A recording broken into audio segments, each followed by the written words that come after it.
الو. الو، اهلا وسهلا. اهلا بحضرتك اهلا دكتوره بيكي. مارو. اهلا بيكي، حابه تقولي اسمك؟ لا. المكالمه مذاعه على الهوا، موافقه بالاذاعه؟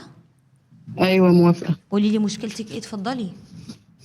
مشكلتي انا ام لخمس اولاد، بنتين وثلاث صبيان. تمام. علمتهم طبعا احسن علام وتعرضت لاهانات كتيره من اهل جوزي. مم. كانوا بيقطعوا عنا الميه والكهرباء وبهدلوني يعني وجوزك جامد. كان فين؟ وجوزي كان موجود بس ما كانش مم. بيقدر يعني ايه عشان بر بابوه وامه يعني. اه، تمام. فطبعا تعرضت للبهدله واستحملت ويعني عشان ايه وهم كانوا اعلم بيعملوا اولادي. كده ليه؟ مش عايزينك يعني؟ لا هم كانوا طماعين شويه لان هو اخوهم ده اللي رباهم وعلمهم، فهم كانوا عايزين يطلعوه وياخدوا الورث بتاعه يعني والحاجات دي، مم. على الرغم ان هو اللي مربيهم ومعلمهم. تمام. فطبعا انا استحملت معاه ولغايه ما العيال كبرت وشفت يعني عذاب رهيب يعني. تمام. فخليت واحد مهندس ما شاء الله. والتاني برضو مهندس. مم. الأولاني مهندس في شركة بترول والتاني مهندس كهرباء، مم. وكنت معاهم يعني بكل حاجة وحرمت نفسي من كل حاجة وبعت هناك ورثي عند أهلي واشتريت لهم بيتين والبنات وكل اتجوزت؟ حاجة. البنات اتجوزت اه. مم. فالمهم من بعد ما ابني ده كان لسه في التعليم، ففيه واحدة يعني من اسكندرية يعني سيطرت عليه وقصة حبه كده وحاجات من دي، المهندس اللي لغاية هو ما قال أنا المهندس عايزك. البترول؟ هي اه. خدمة اجتماعية يعني. اه. فقالت إيه، فلقيتهم مسيطرين عليه خالص هم وأهلها وأنا ما أعرفش حاجة. مم. أنا ما أعرفش حاجة. فبعد ما خلص على آخر سنة لقيته بيقول لبابا أنا بعرف بنت وعايز أتجوزها وحاجات من دي. فبابا قال له لا على جثتي، ما فيش إيه، ما فيش يعني تكافؤ بينك وبينهم على جثتي. مم. فهو بقى عندي جدا فصمم وقال لازم هاخدها يعني لازم هاخدها. فأنا قلت له خلاص طالما هو عايز ياخدها هو اللي هيتجوز هو حر مش مشكلة. مم. وافقت وعملنا الفرح وعملنا كل حاجة و... وطبعا أنا موظفة ودفعت من مم. معايا وفلوس وعملت له فرح جميل وكل حاجة. مم. ليلة الفرح بتاعته بقى يعني لقينا المقابلة مش حلوة منه ومن أهلها. منه هو كمان؟ آه، منه هو كمان ومن اه. أهلها. يعني كنت أنا بقى يعني لا مؤاخذة يعني ذبحة وعاملة وحاجات. مم. فخدت معايا أكل له يعني صعبان عليا إن مم. ابني يعني يبقى غريب ما ياخدش حاجة. جه اخو الصغير قلت له شيل الاكل والحاجات دي عشان نوديها الشقه بتاع اخوه. ما رضاش يقابلني وقام إيه واقف وقافل الباب كده. ابنك اللي وطبعا جوزتيه مرضاش يقابلك؟ اه يعني واقف على باب الشقه عشان ما ندخلش الشقه. اه. وايه وباباها واقف كده يضحك واخوها واقف في الصاله يضحك وامها. يعني هم كانوا مثلا مش اهلها جوه وهو مش عايز يدخلكم انتوا؟ هم واقفين كده يعني العروسه داخله وهم واقفين على باب العماره كده واقفين على باب العماره بس هو بقى ايه مش عايز يعني ايه حد يدخل ولا يودي حاجه ولا كده يعني. مم. وهي واقفة وراه كده إيه قاعدة إيه يعني مش يعني بتمثل بقى إن هي خايفة إن هي مش عارف إيه إن هي يعني إيه ده يعني يوم مطلوبة الفرح مننا بالليل؟ حاجات. ده يوم الفرح بالليل. مم. فأنا قلت له في إيه يا ابني أنا دخل يا محمد الحاجة لأخوه. مم. مم. قال لي يعني هو أنت زعلانة يعني عايزة تدخلي اتفضلي عايزة تدخلي ادخلي. ايه بالزعيق كده. واخوها قال لي يلا يا حاجه يلا يلا مش وقته يلا يلا مش قلت لا. مم. استغربت من الموقف وقعدت اعيط. وخدت بعض ومشيت ورغم الليله دي كانت ليله يعني شبوره وكنا هنموت زي ما يكون ان هم ما صدقوا خدوا يعني اللي هم طب سيبك عايزينه. من يوم الفرح، ابنك سلوكه ايه بعد كده؟ وابن سلوكه بقى زي ما هي وحشه. مم. وحشه بقى وهي حابه بقى ان هي بقى سيطرت عليه ومش عارف ايه بالتوقيع وبالنميمه وبالحاجات ديت. وجت مره عندنا وقعدت بقى حاطه رجل على رجل في وشي ومش عارف ايه يعني قطعت بقى كل الجذور اللي بيني وبين ابني دي خالص وهو مشي وراها وابنك مشي وراها ووافق انه يقطعك؟ مشى وراها بقاله 20 سنه يا استاذه مروه لغايه وقتنا هذا ما 20 جانيش في سنة؟ العمر ده 20 سنه. ما جانيش في العمر ده غير مرة أو اتنين بس، مش ليا أنا، كان جاي لظروف في لا وفاة حول ولا والده. قوة إلا بالله. جه في وفاة والده، والده أصيب بالسرطان طبعا بعد عنك يعني. وجه في وفاة والده مرة، وكنا بنروح اسكندرية علشان أجري بوالده وأكشف عليه، ما كانش بيرضى يقابلنا خالص، نقعد على البحر بره أكشف وأعمل له إشاعات وأخده وأروح، هو ملوش دعوة بوالده عايش معاها خالص. في اسكندرية أيوه، ملوش 20 دعوة سنة، بوالده ما جالكيش خالص. فيهم غير مرتين عشان خاطر مرة في اه موتة أبوه ومرة تانية اه وبس. بس. وقفل تليفوناته وشال الفيز وشال الواتس وشال كل وما حاجة عشان محدش يعرف بيكلمكيش؟ عنه حاجة خالص نهائي. أعوذ نهائي. بالله. فطبعا اخوه بقى ايه تاني اللي هو المهندس التاني ده، مسكه بقى خطبت له برضه وعملت له فرح وعملت له كل حاجه، ومسكه بقى عمل له غسيل مخ، وقال له ايه لا ما تروحش وما تعملش وخلي حياتك مقفوله وهي طبعا مسكت مراته، وهي برضه مرات التاني دي وحشه برضه نفس النظام يعني. امم. بتغير، مش عايزه تخليه خالص حتى يعرف اهله ولا يعرف، بس ما لان تقوليليش هي هو عندها كمان مش. سمع كلامها؟ ايوه سمع كلامها واكتر كمان التاني كمان؟ واكتر كمان واكتر كمان، بقاله 5 سنين رخر ما نعرفش عنه حاجه. أعوذ بالله، إيه هما الغباء الاثنين والقسوة دي؟ هما الاثنين قعدت ليه؟ ابعت لهم ناس. هما ما عايزين. طمرش فيهم التربية لا ولا الصحة اللي راحت عليهم ولا الفلوس اللي راحت عليهم؟ ما طمرتش حاجة خالص؟ لا، بيقولوا انت ما عملتلناش حاجه وانت مالكيش جميله علينا، واحنا اللي عملنا كده بذكائنا، واحنا بقينا مهندسين بشطارتنا مش بيكي، وهو انت هتذلينا بقى وتقولي لنا انا بعت لكم ملكي وبعت لكم بيتكم. اي واحده بتعمل ووالدهم زيك لما كده. كان عيان عنده السرطان ما كانش بييجوا يشوفوه؟ لا ما كانش بيجي يشوفه خالص. بقول ولا لحضرتك كنا بيود بنروح اخواتهم البنات؟ ده هما بالشكل مع اخواتهم البنات وماسكين فيهم، عايزين يعملهم يعني البنات تسمع كلامهم وتقول لهم امكم ما تروحيش لامكم هي كمان، طب عشان وهم البنات ليه بيقولوا ليه ولادك كرهوكي فجأة؟ انت عملت لهم حاجة يعني؟ وحتى لو عملت ابدا لهم، والله العظيم، ويا ستي والله يا حتى لو استاذه عملت مروه، لهم، دي انت امهم. والله ربنا شاهد، ربنا 20 شاهد ما سنة، عملت 20 حاجه. سنة ما شاف ولا عيد يجيلك ولا رمضان يجيلك ولا أي ولا عيد مناسبة؟ ولا عيد ولا رمضان ولا اي مناسبه خالص يجيني خالص نهائي. وحتى يعني ما حد من اخوالهم ولا حاجه يكلمهم ويقول لهم ما تروحوش لمامكم، يقوموا قافلين السكه وما يرضوش يردوا عليه. اي حد يكلمهم يقوموا ما يردوش ولا بيعبروا حد ولا مهتمين بحد، هم عايزين أعوذ يعيشوا حياتهم بالله، بعيد عن أعوذ الناس بالله، كلها. أعوذ بالله. ايه الغباء حتى لما والجحود انا ده؟ ولا تشوفي ولا إيه، شفتي أحفادك؟ يعني أحفادك دول كبار لا دلوقتي. ايوه كبار، ما بيجيبش حتى، بيخاف من مراته يجيب ابنه عشان اشوفه. يعني انت هو ما جابه تعرفيش مره شكل أحفادك؟ لا انا ما اعرفش شكل احفادي ولا قعدت اعرف شكل ولادي من 20 سنه. وابنك ما التاني اعرفش اتجوز نفس، شكلهم إيه. مشي نفس النظام؟ مشي نفس النظام، مراته بقى رخرة التاني فظيعة خالص، حتى هي كانت تمشي تقول له انزل في الحتة الفلانية 10 دقايق وهم وتيجي. ليه ولادك إيه، شخصيتهم ضعيفة كده؟ انت ربيتيهم كده؟ مش عارف. ربيتيهم يكونوا ضعفة لا وأي حد والله يمشيهم؟ انا ربيتهم احسن انت تربية، المفروض والله احسن انك تربية. طلعتي رجالة يعني. احسن تربية ربيتهم وصرفت عليهم، ما حرمتهمش من اي حاجة خالص، وبعت عليهم ملكي وورثي، وباباهم كان راجل مدير مدرسة، وانا يعني ست متعلمة وعارفة الاصول. انا وبناتك كنت علاقتك بطبخ. بيهم ايه؟ بناتي اه. كويسين. وبيودوكي بناتي وبيجولك كويسين وواخدين بالهم منك؟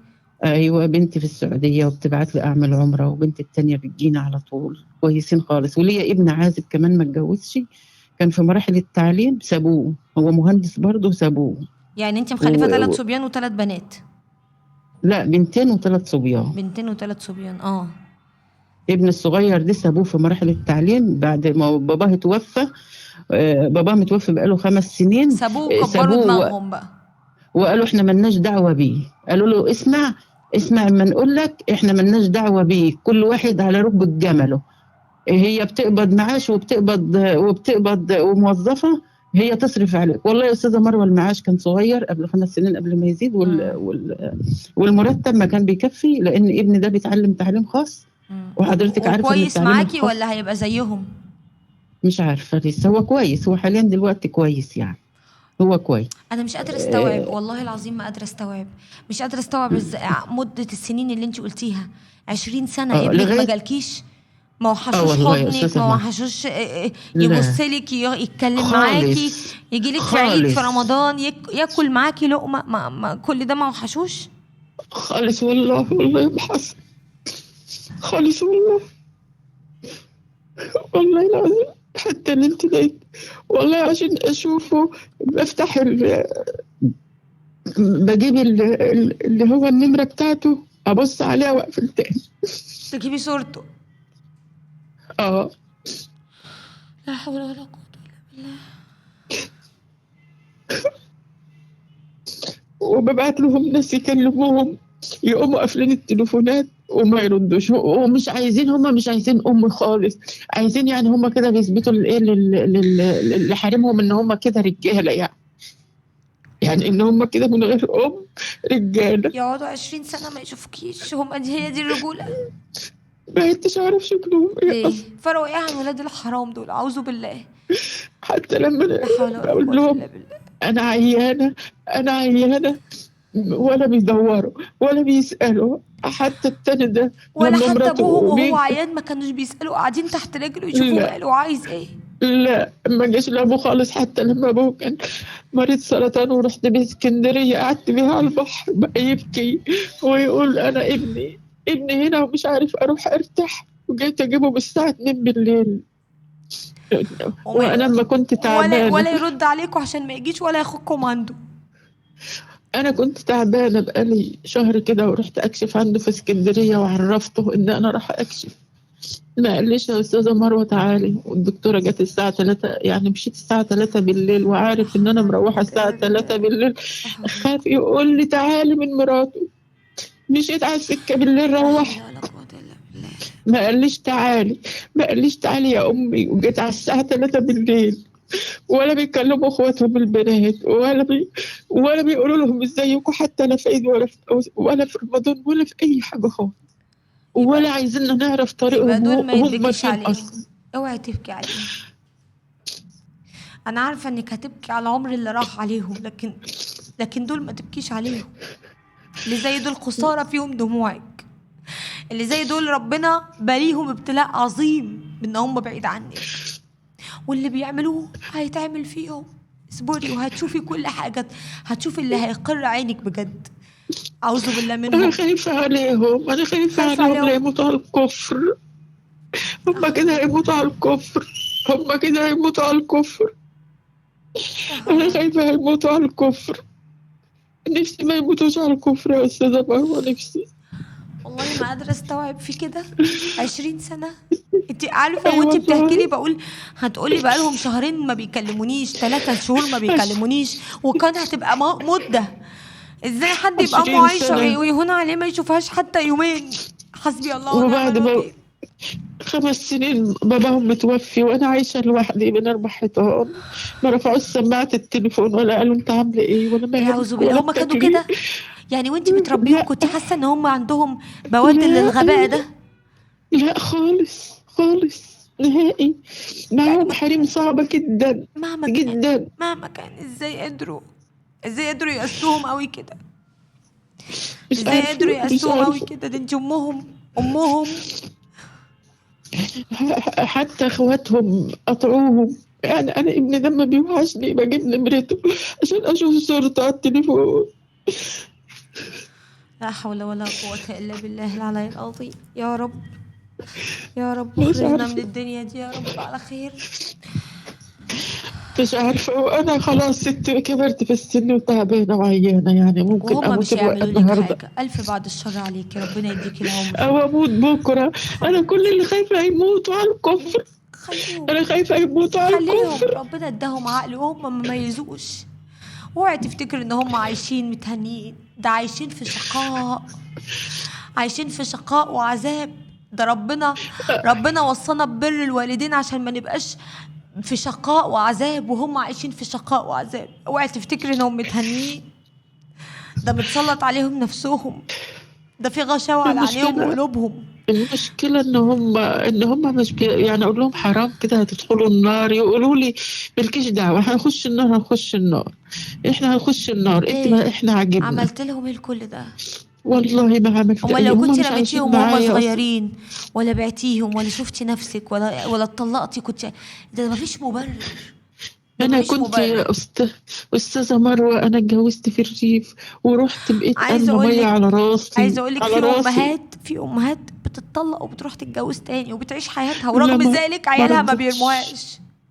ورغم ذلك والله عيالها ما ما رضيت. بيرموهاش. ما رضيت، وكانوا أهل أبوهم عايزين يودوهم الغيط ويودوهم الأرض وما رضيتش. وربيتهم بعيد عنهم، يعني بكل حاجة مرتبة وكله جايز. كنت بستخسر ما انتش غريبة في نفس اللقمة عشان أوفر لهم حياة كريمة يعيشوها. لا حول ولا قوة الا بالله. يعيشوها. بقالي آه. الوقت هو 30 35 سنة موظفة، ما احتكمش على قرش عينته لنفسي، كله عليهم. يعني اللي راح السعودية ده أنا صارفة في فرحه 500,000 جنيه. 500,000 جنيه في فرحه، طيب اللي هو في بصي، السعودية انا ده. عارفه انك عملتي كتير قوي. اوعي تفتكري ان هم عايشين في هنا ولا شقاء. الشقاء لازم يجي مع عقوق الابناء. لا يجتمع البر مع الشقاء، عشان تكوني عارفه. لا يجتمع الشقاء مع بر الوالدين. لا يجتمع الشقاء أيوة. مع بر الوالدين. وبرا أيوة. بولدتي ولم يجعلني جبارا شقيا. وبرا بوالدتي ولم يجعلني أيوة. جبارا شقيا. فالشقاء ما بيجتمعش مع البر، لكن العقوق هو اللي بيجتمع مع الشقاء. فهم في شقاء وعذاب. اوعي تفتكريهم حياتهم حلوه. دول من ضنك لضنك، لسوء لأسوأ. وهيفضلوا طول عمرهم كده لانهم جم عليكي.